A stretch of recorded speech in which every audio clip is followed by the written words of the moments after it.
What students miss when studying. It is myOrganized.life live, July 8th, 2019.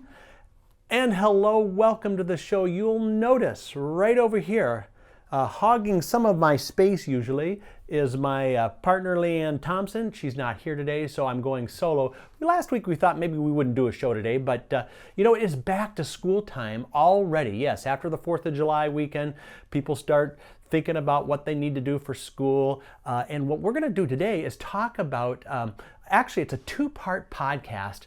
If you go over to smead.com/podcast, you can see when you scroll down to episode, actually it's a two-part episode, number 209 and 210.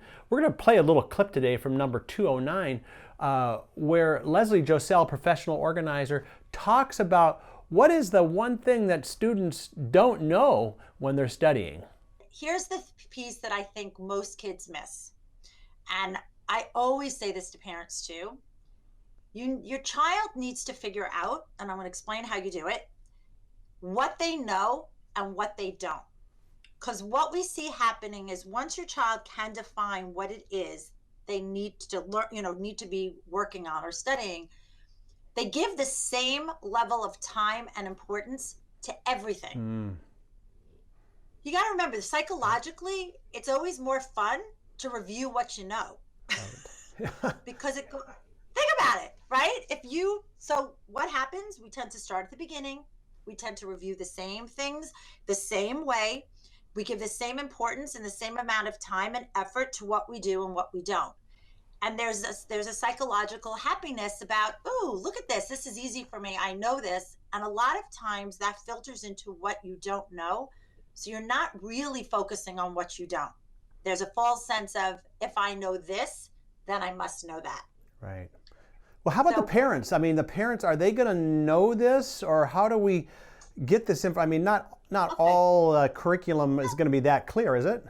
No, well, yeah. Okay. Well, first of all, it depends on how old you are. Obviously, if you are an older student in high school or college, is your parent sitting down with you to figure out what you know and what you don't? No, that's up to you, and there's methods to do that.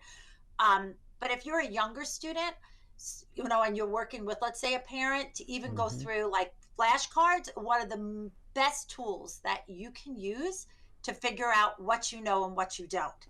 Because what's wonderful about a flashcard is a flashcard sits by itself. It's whatever is on that theory or that term or the definition or piece of information is isolated from everything else. So you have to really comprehend it to be able to discuss it.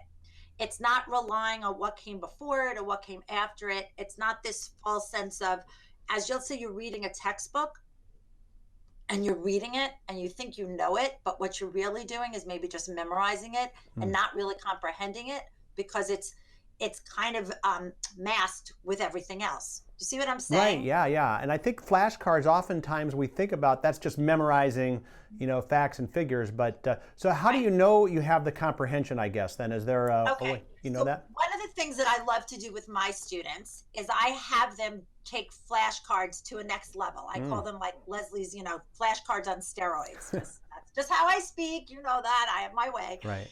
And what I have them do, John, is I have them make what I call can-do flashcards. Okay. So you're making two sets of flashcards. So let's say you are making, like you said, definitions and terms and stuff like that. But we want to make sure you're not just memorizing. We want to make sure you're comprehending, which is very different. There has to be a level of understanding.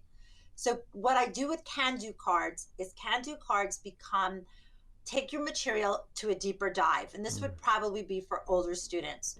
So you're going to make your can-do cards are going to be like evergreen questions. Like, tell me, where else have you seen this material before? Can you give me an example of this in a book you might have read? Can you illustrate this definition or term in a picture? So what you do, it's like a game. You pick up one of, let's say, your information cards, and then you pick up a can-do card. Now you have to do the action that's on the can-do card with what the information was. Right. Yeah, it's kind of like an application, applying what you know from a fact into a situation. Exactly. because what you're doing is you're taking that fact, and now what you're saying is, can you manipulate the material to show me that you truly understand it? Okay. So can you show to me, graphically?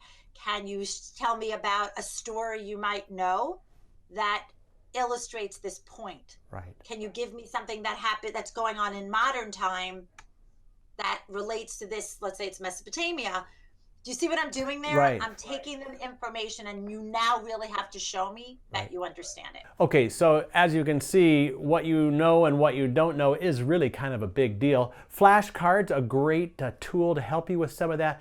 But again, if you go over to smead.com/podcast and you scroll down to episodes 209, 210, two action-packed, filled episodes where we talk about how to study, how to prepare for exams with a professional organizer, Leslie Josell. So you want to make sure you go over and check those out over on smead.com.